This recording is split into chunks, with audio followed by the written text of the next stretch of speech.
अस्सलामुअलैकुम। तवारुस और तगय्युर के आज के इस लेक्चर में हम पढ़ने जा रहे हैं Morgan's experiment. Morgan's experiment showing linkage and crossing over. Linkage and crossing over, या इसी को कहा जाता है, क्रॉसिंग ओवर को ही, रिकॉम्बिनेशंस। देखो बच्चों, लास्ट पीरियड में मैंने आपको क्रॉसिंग ओवर के कंप्लीट स्टेप्स के साथ कंसेप्ट क्लियर किया था। लिंकेज के ताल्लुक से हम जानते हैं, लिंकेज किसे कहते हैं? एक मखसूस क्रोमोसोम पर जीन्स जो मौजूद होते हैं, एक ही क्रोमोसोम पर मौजूद जीन्स लिंक्ड जीन्स कहलाते हैं, और लिंक्ड जीन्स जो कि एक दूसरे से ताकतवर तरीके से या स्ट्रांगली लिंक्ड होते हैं, तब ये एक साथ मिलकर एक नस्ल से दूसरी नस्ल में मुंतकिल होते हैं, क्योंकि इनमें क्रॉसिंग ओवर का अमल नहीं होता।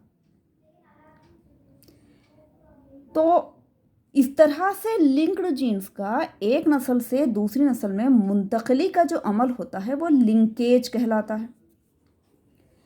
और क्रॉसिंग ओवर किसको कहते हैं? क्रॉसिंग ओवर होमोलॉगस क्रोमोसोम के दो नॉन सिस्टर क्रोमैटिड्स के दरमियान वाक़ होने वाला एक ऐसा अमल है जिसमें के जीनियाती मादे का तबादले का अमल वाक़ होता है, और नतीजतन रिकॉम्बिनेशंस यानी कि नए इत्तेहाद, न्यू कॉम्बिनेशंस तैयार होते हैं। अब हमको देखना यह है कि मॉर्गन नामी साइंटिस्ट ने जो एक्सपेरिमेंट्स किए थे, उन एक्सपेरिमेंट्स के ज़रिए वो लिंकेज के अमल को किस तरह से वाज़े करता है, या साथ ही साथ क्रॉसिंग ओवर का अमल किस तरह से अंजाम पाता है। देखो बच्चों, मॉर्गन ने अपने जो एक्सपेरिमेंट्स किए थे वो एक्सपेरिमेंट्स मेंडल के एक्सपेरिमेंट्स की तरह डाई हाइब्रिड क्रॉस की बुनियाद पर थे। डाई हाइब्रिड क्रॉस किसे कहते हैं? दो मखलूती इख्तिलात। क्या मतलब है दो मखलूती इख्तिलात का? यानी जब कोई खालिस मोरिस के दरमियान इख्तिलात किया जाए और उस इख्तिलात के लिए दो मुतज़ाद सिफ़ात को मद्देनज़र रखा जाए, तब ऐसा इख्तिलात डाई हाइब्रिड क्रॉस या दो मखलूती इख्तिलात कहलाता है। दो मखलूती इख्तिलात में के ज़रिए मेंडल ने इंडिपेंडेंट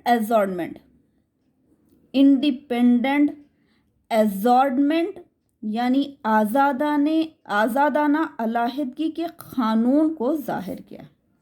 इंडिपेंडेंट एजॉर्डमेंट के क़ानून को डाई हाइब्रिड क्रॉस के ज़रिए वाज़ेह किया। और जब मेंडल ने कोई दो सिफ़ात को मद्देनज़र रखते हुए खालिस मोरिस के दरमियान इख्तिलात कराता था, तब ऐसी सूरत में उसे जो रेशो हासिल हुआ था वो रेशो क्या था? 9:3:3:3:1। ठीक है। ऐसा नहीं है कि मटर के पौधे में लिंकेज का अमल मौजूद नहीं है, ऐसा नहीं है, बल्कि मेंडल अपने एक्सपेरिमेंट्स में सक्सेसफुल इस वजह से हुआ है क्योंकि उसने जब भी कोई दो सिफ़ात को मद्देनज़र रखते हुए क्रॉसेस किया था, तब इस दौरान लिंकेज का अमल ज़ाहिर नहीं हुआ। यानी दो सिफ़ात आज़ादाना तौर पर अलग आगे की नस्ल में मुंतकिल हुए। एक अलील या एक जीन दूसरे जीन की सिफत को ना तो रोक सकता था, ना ही दूसरे सिफत के लिए वो जिम्मेदार था, बल्कि हर एक जीन आज़ादाना तौर पर अगले नस्ल में मुंतकिल होने लगा था। इसी वजह से मेंडल के किए गए तमाम डाई हाइब्रिड क्रॉसेस में जो रेशो हासिल हुआ 9:3:3:1। अब सवाल ये पैदा होता है कि अगर मॉर्गन ने अपने एक्सपेरिमेंट में दो सिफात को मद्देनज़र रखते हुए अगर इख्तिलात करता है तो उस इख्तिलात को हम दो मखलूती इख्तिलात कहते हैं। तब होना तो ये चाहिए था कि इस रेशो यानी इस क्रॉस के नतीजे में हासिल होने वाला रेशो 9:3:3:1 होना चाहिए, लेकिन ऐसा रेशो मॉर्गन को हासिल नहीं हुआ। क्यों? Because of linkage.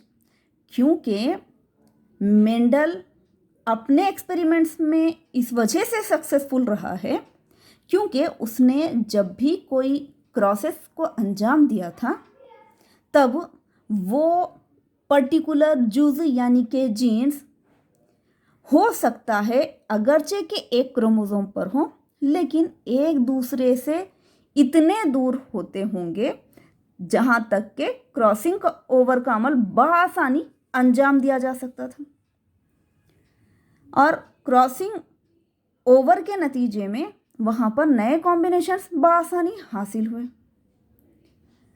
लेकिन जब मॉर्गन ने अपने एक्सपेरिमेंट किया था तब इस एक्सपेरिमेंट के लिए उसने मटर के पौधे के बजाय अपना experimental material Drosophila fruit fly, Drosophila melanogaster, ये एक फ्रूट फ्लाई है।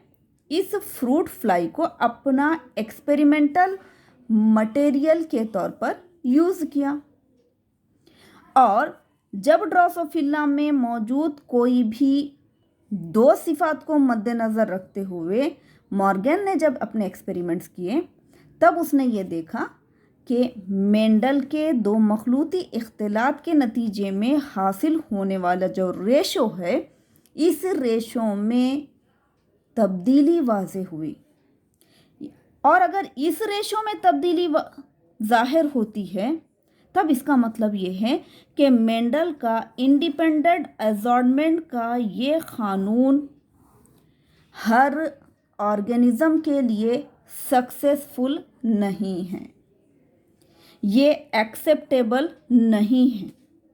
यानी जो बेसिक लॉ है वो बेसिक लॉ ही जब एक्सेप्टेबल नहीं है तब इसका मतलब ये हुआ कि अगर मेंडल ने अपने जो एक्सपेरिमेंट्स किए थे उन एक्सपेरिमेंट्स में उसने लिंकेज के अमल को मिस किया है, ठीक है, लिंकेज के अमल को उसने पेश नहीं कर सका।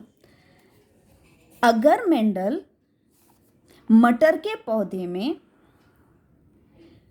पॉड शेप यानी फली की साख और हाइट ऑफ स्टेम अगर ये दोनों कैरेक्टर्स को मद्देनज़र रखते हुए डाईहाइब्रिड क्रॉस करता, तब चूँकि ये दोनों कैरेक्टर्स या सिफात के लिए मौजूद जीन एक दूसरे के स्ट्रॉन्गली लिंक्ड जीन्स हैं, इस वजह से 9:3:3:1 यहाँ पर इन कैरेक्टर के लिए पॉसिबल नहीं होता। पॉसिबल अगर ये नहीं होता तो इसका मतलब मेंडल को लिंकेज के अमल का पता चलता था, लेकिन यहाँ पर लिंकेज के अमल को मेंडल ने मिस किया है। क्यों मिस किया है?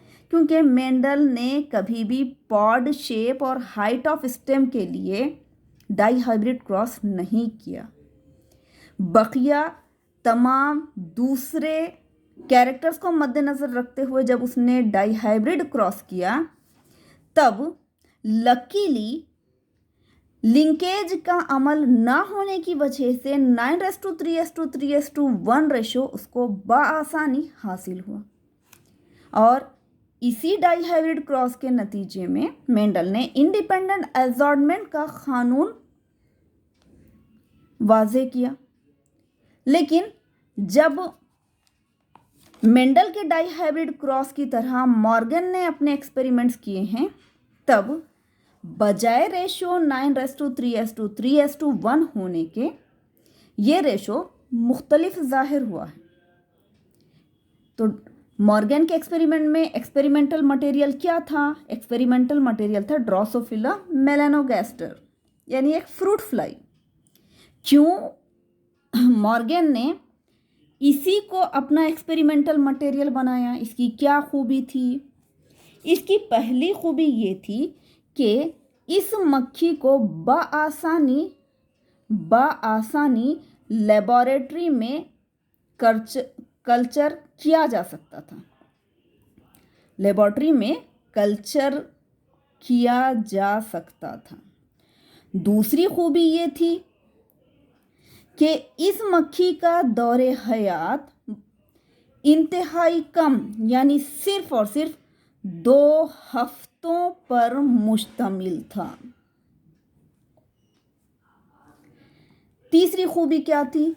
तीसरी खूबी ये थी कि इस फ्रूट फ्लाई में अमले तौलीद की शरह बहुत ही ज़्यादा थी। तब बआसानी नए जनरेशन का मुशाहिदा किया जा सकता था। अब मॉर्गन ने यह देखा है कि ड्रोसोफिला मेलानोगास्टर में आमतौर पर 4 पेयर्स ऑफ क्रोमोसोम्स मौजूद हैं। 4 पेयर्स ऑफ क्रोमोसोम्स यानी टोटल कितने? 8 क्रोमोसोम्स। ठीक है, 8 क्रोमोसोम्स। अब अगर हम ये देखें कि ये फ्रूट फ्लाई में मेल और फीमेल मुख्तलिफ है, तो इसका मतलब ये है कि 3 पेयर्स रिप्रेजेंट करते हैं कि ये ऑटोजोम्स हैं। बकिया लास्ट फोर्थ जो पेयर है, ये दरअसल 6 क्रोमोसोम है। ठीक है, ये कौन सा है? 6 क्रोमोसोम। तो मेंडल ने इन ऑटोजोम्स को छोड़कर सेक्स क्रोमोसोम्स में मौजूद सेक्स लिंक्ड इनहेरिटेंस का मुशाहिदा किया है। सेक्स लिंक्ड इनहेरिटेंस किसको बोलेंगे? जो सेक्स लिंक्ड जीन्स के ज़रिए नस्ल दर नस्ल जो खुसूसियात मुंतकिल होती हैं, सेक्स लिंक्ड इनहेरिटेंस कहलाती है। और ये सेक्स लिंक्ड जीन्स के ज़रिए अंजाम दिया जाता है। अब हमको ये देखना है कि मेंडल ने अपने एक्सपेरिमेंट्स किस तरह से किए। मॉर्गन ने अपने एक्सपेरिमेंट किस तरह से किए।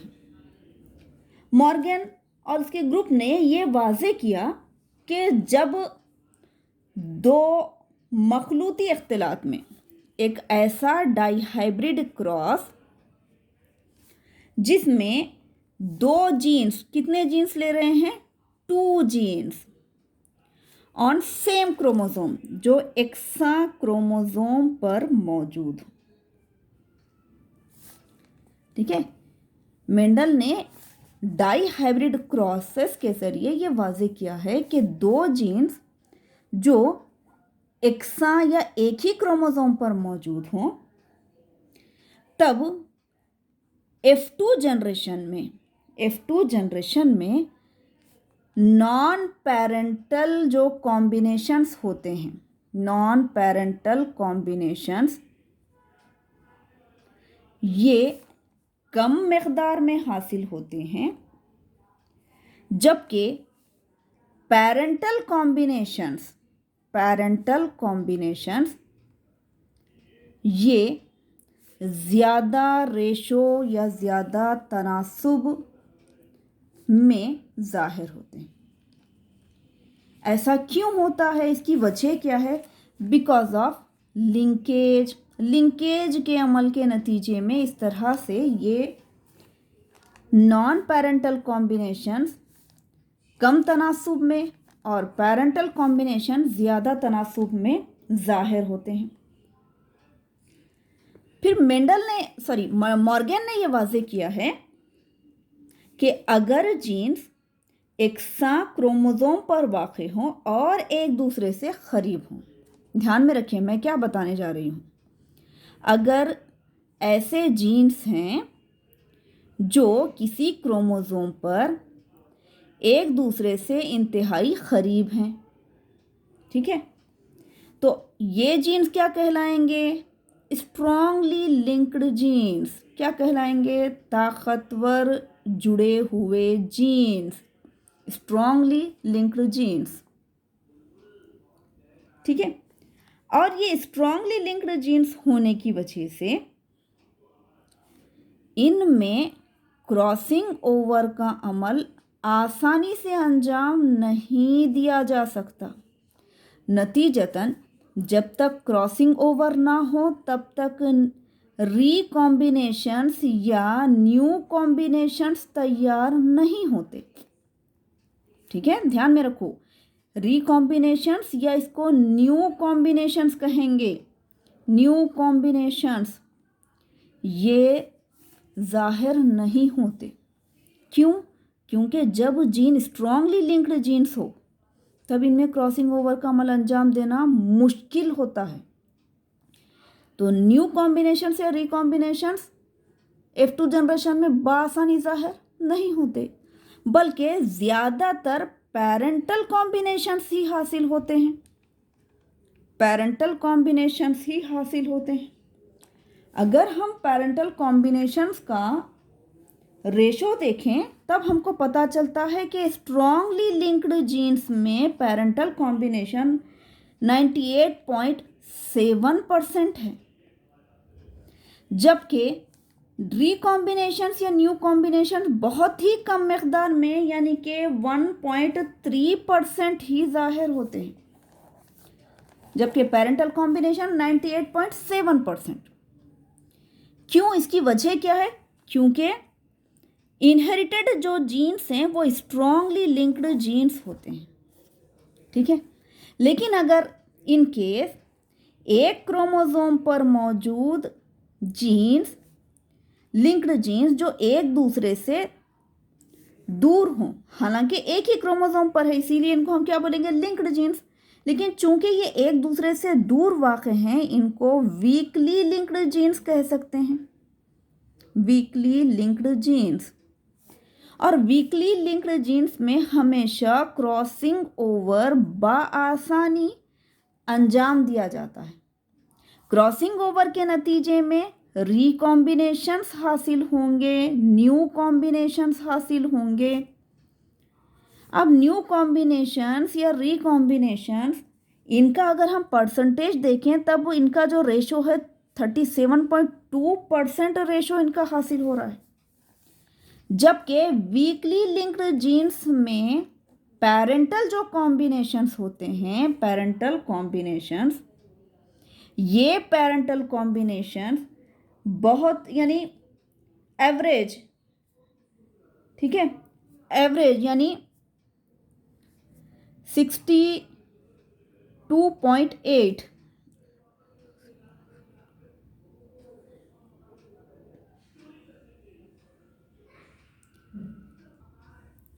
62.8% पेरेंटल कॉम्बिनेशंस हासिल होंगे, ठीक है।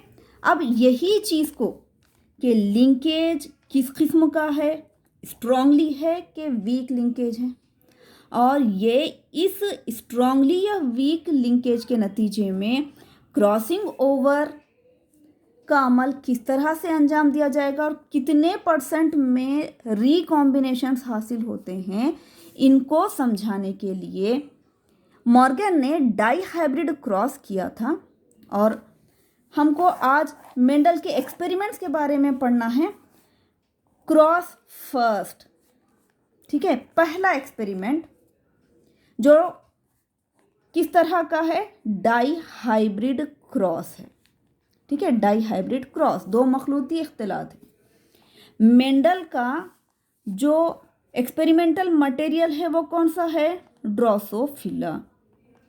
ड्रोसोफिला में कौन से क्रोमोसोम को मेंडल ने मद्देनजर रखा है? सेक्स क्रोमोसोम पर मौजूद सेक्स लिंक्ड जीन्स को उसने मद्देनजर रखा है। अब ये देखा गया है कि ड्रोसोफिला में मेंडल ने अपने एक्सपेरिमेंट्स में ड्रोसोफिला के मेल फ्लाई, ठीक है, अब जैसे मैं यहाँ बता रही हूँ आपको, ये देखा गया है कि पेरेंटल जनरेशन यानी पेरेंट्स में हमको मालूम है कि एक होगा मेल पेरेंट, यहाँ हम पहले फीमेल पेरेंट लिख लेंगे, क्रॉस्ड विद मेल पेरेंट, ठीक है, क्रॉस्ड विद मेल पेरेंट।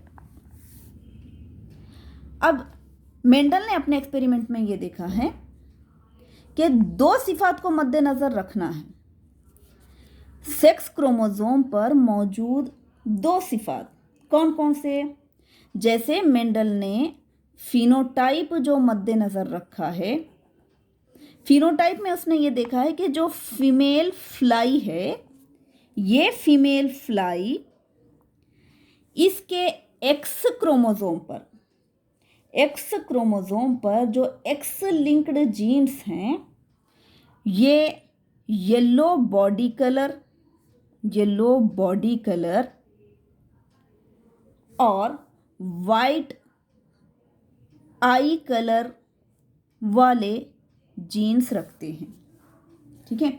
ध्यान में रखिए, येलो बॉडी और वाइट आई ये दोनों भी रिसेसिव ट्रेट्स हैं, मगलूब ट्रेट्स हैं, ठीक है। जबकि मेल को उसने डोमिनेंट कैरेक्टर्स के साथ लिया है। डोमिनेंट कैरेक्टर क्या है? मेल में डोमिनेंट कैरेक्टर है ब्राउन बॉडी कलर और रेड आई कलर, ठीक है।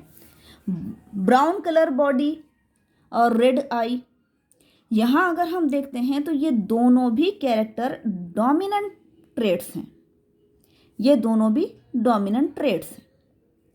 अब जिस तरह से मेंडल ने डोमिनेंट ट्रेट्स के लिए कैपिटल अल्फ़ाबेट और रिसेसिव ट्रेट्स के लिए उसी अल्फ़ाबेट का स्मॉल लेटर का यूज़ किया, मॉर्गन ने इस तरह से नहीं किया, बल्कि मॉर्गन ने जीनोटाइप्स को जाहिर करने के लिए जो रिसेसिव ट्रेट है, इस रिसेसिव ट्रेट का पहला स्मॉल अल्फ़ाबेट लिया, ठीक है, स्मॉल अल्फ़ाबेट का इस्तेमाल किया और उसी का जब डोमिनेंट ट्रेट बताना हो तो मेंडल ने उसको प्लस साइन के साथ पेश किया। जैसे देखा जाए स्मॉल वाई और स्मॉल डब्ल्यू, ठीक है। Yellow body colour small Y small W. Brown body colour Y plus sign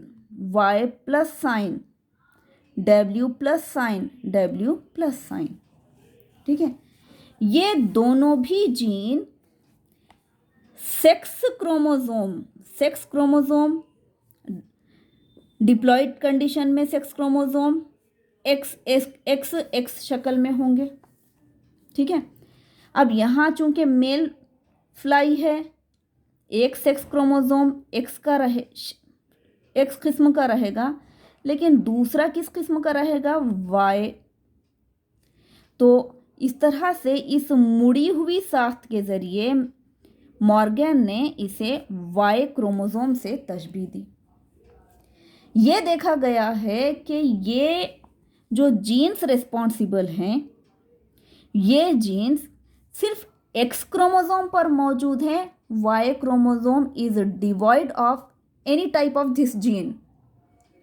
यानी कि इस तरह के किसी भी जीन्स के लिए वाई क्रोमोसोम में ऐसे कोई जीन्स मौजूद ही नहीं है, ठीक है।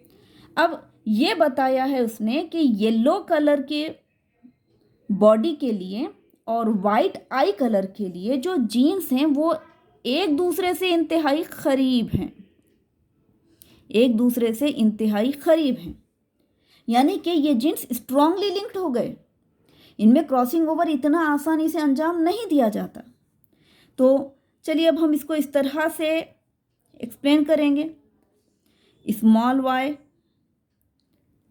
Small W, small Y small W.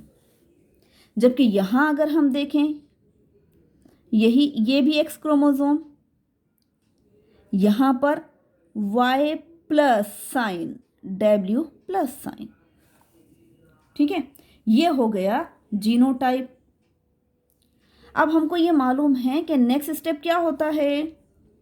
ये तो डिप्लॉयड ऑर्गेनिज्म है, हमको बताना है कि इनके गैमेट्स तैयार होते हैं।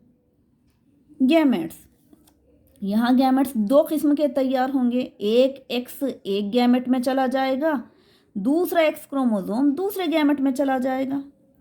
ये एक गैमेट बन जाएगा और ये दूसरा, ये स्मॉल वाई स्मॉल डब्ल्यू, ये स्मॉल वाई स्मॉल डब्ल्यू, ठीक है। अब उसी तरह से यहाँ जब गैमेट फॉर्मेशन होगा, यहाँ दो मुख्तलिफ किस्म के गैमेट्स बनेंगे, क्योंकि एक X chromosome Y plus W plus वाला,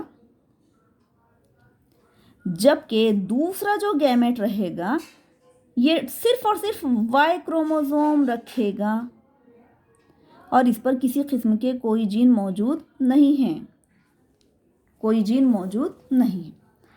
लेकिन जब F1 जनरेशन हासिल होती है, F1 जनरेशन कैसे हासिल होगी?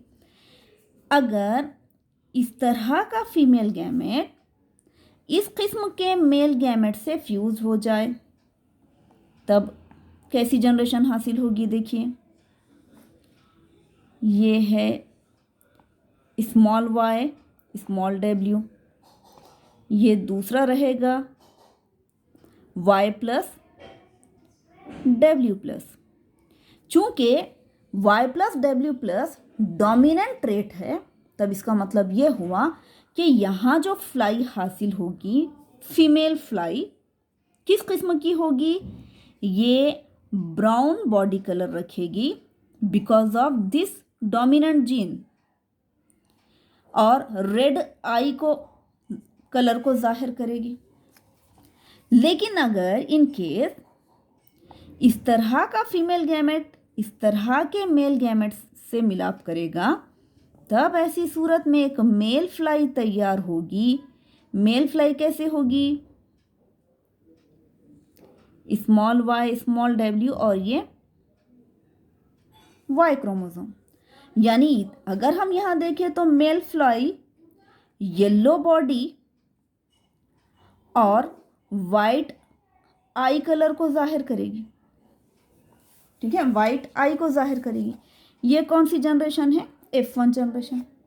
अब F1 जनरेशन में जो प्रोजेनी या जो नस्ल हमको हासिल हुई है, इसका हमको इंटर क्रॉस करना है। क्या करना है इसका? Inter cross.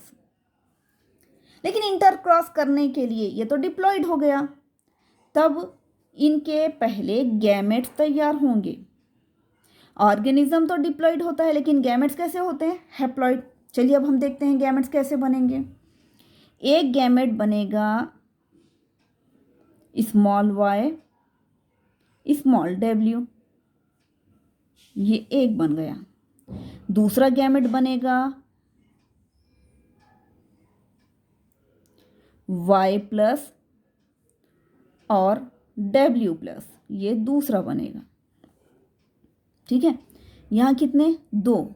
लेकिन अगरचे के ये स्ट्रांगली लिंक्ड जीन्स हैं, ध्यान में रखिए, ये स्ट्रांगली लिंक्ड जीन्स हैं, उसके बावजूद भी गैमेट फॉर्मेशन के दौरान कौन सी तकसीम होती है? मियोसिस।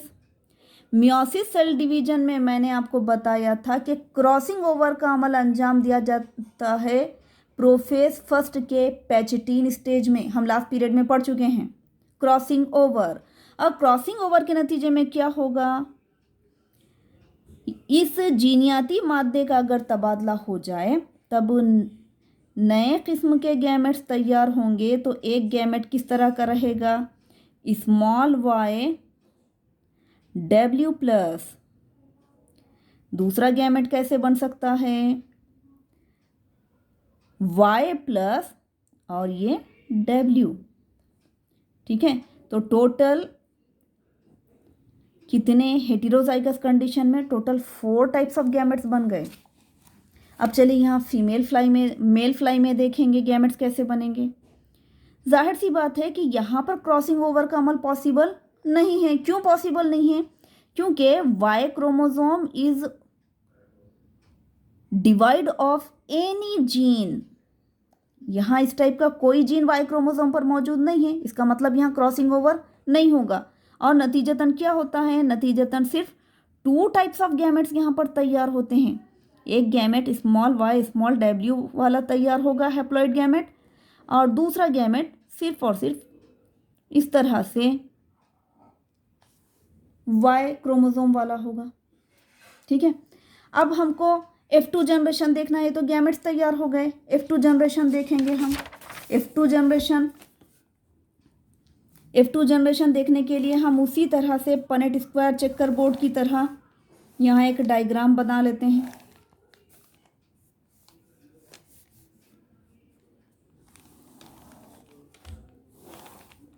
यहाँ उतारेंगे हम मेल गैमेट्स और यहाँ उतारेंगे हम female gametes.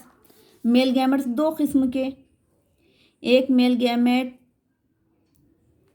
Small Y small W किस्म का, दूसरा मेल गैमेट सिर्फ वाई क्रोमोसोम वाला। ठीक है, जबकि फीमेल गैमेट्स कितने हैं, 4 किस्म के। कौन कौन से, 2 पेरेंटल कॉम्बिनेशन को जाहिर करने वाले, स्मॉल वाई स्मॉल डब्ल्यू का एक। ठीक है, दूसरा अगर हम देखें तो small Y plus small W plus वाला एक होगा। तीसरा अगर हम देखें तो new combinations because of crossing over, यहाँ पर हमको हासिल होगा स्मॉल वाई के साथ डब्ल्यू प्लस, और यहाँ चौथा किस्म का जो गैमेट तैयार होगा ये गैमेट रहेगा वाई प्लस के साथ small W.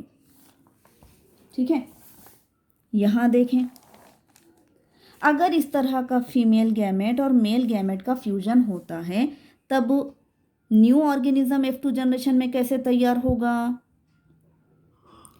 Small Y small W small Y small W, Y W Y W. Parental combination, yellow